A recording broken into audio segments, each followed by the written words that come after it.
दुआरिया में दुई गो जनमा भइले, एक बांसुरिया एक बांसजी, एक बांसुरिया एक बांसजी। मम्मी के कोखिया में दुई गो जनमा भइले, एक भैया एक हमजी। मम्मी के कोखिया में दुई गो जनमा भइले, एक भैया एक हमजी।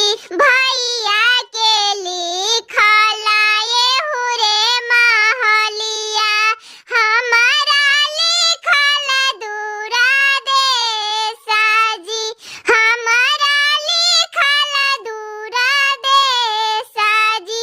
सब सखिया मिली डोलिया फनाबई, मम्मी दुआरिया लागल रोबई जी, मम्मी चौखटिया लागल रोबई जी।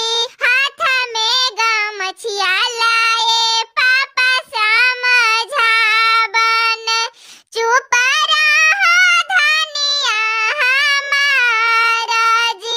हाथ में गमछिया लाए पापा समझावलन, चुप रहो धनिया हमारा जी।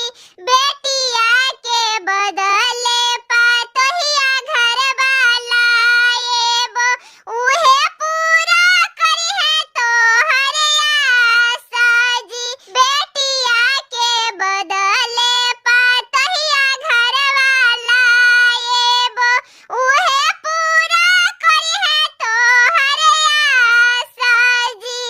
चुप रहूं रीना बेटी, औरो काजली बेटी हो। चुप रहूं रीना बेटी, औरो काजली बेटी हो। तोरे खातिर घरबा पापा के दुअरवा सजल बड़ी रे सोहावन लागे हो। तोरे खातिर घरबा पापा के दुअरवा सजल बड़ी रे सोहावन लागे हो।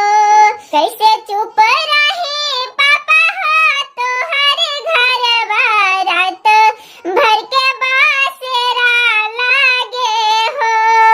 कैसे चुप रही पापा हो तोहर घरवा, रात भर के बासेरा लागे हो।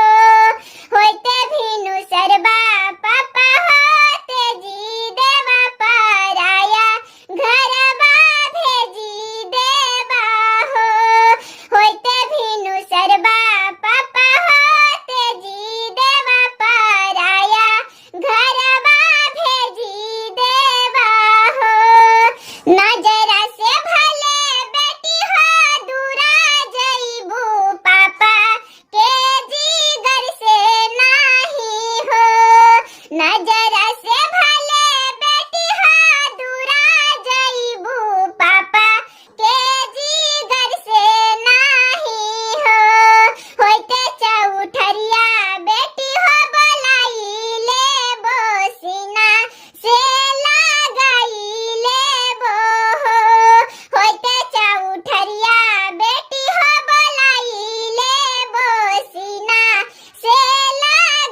कोई